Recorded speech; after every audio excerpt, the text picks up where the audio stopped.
పాప భారము నీ యొక్క జన్మ కర్మత పాప భారమైంది.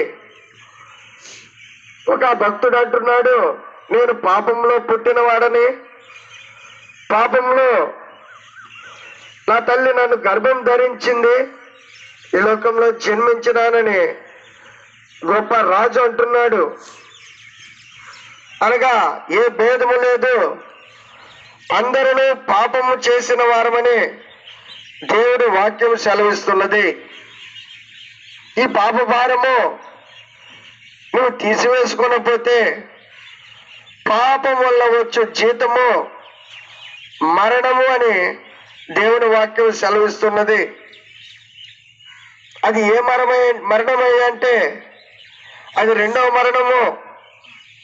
అది అగ్నిగంధములతో మండు గుండము. అది యుగ